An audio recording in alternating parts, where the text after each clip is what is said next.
Civil rights lawyers and activists are calling for change in local police departments, and they're suing to try to make that happen. 10 News reporter Jared Aarons is in La Mesa, and attorneys say these lawsuits stem from recent protests.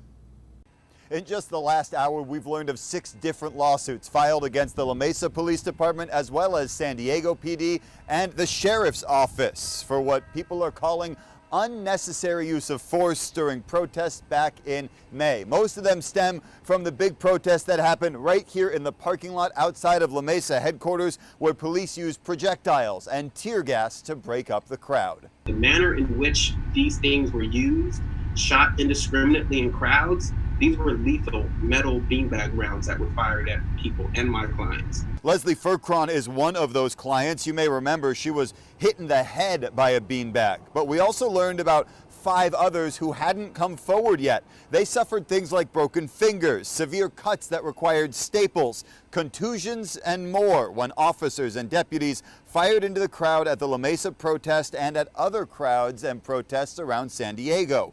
The lawsuits call for money damages, but also changes to laws and police tactics. In fact, the ACLU and several other civil rights groups joined the call today, saying it is time for police to change their culture. Anybody who embraces this movement is, unfortunately, under the current police culture, viewed as an enemy, and they're treated accordingly.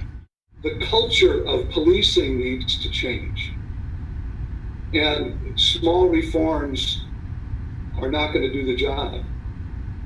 There have to be systemic cultural changes in policing. It is a culture of force and violence. Because the news conference announcing these lawsuits just ended, we haven't had time to reach out to the police departments or the sheriffs to get their thoughts on it. We hope to have their response later today. In La Mesa, Jared Aarons, ABC 10 News.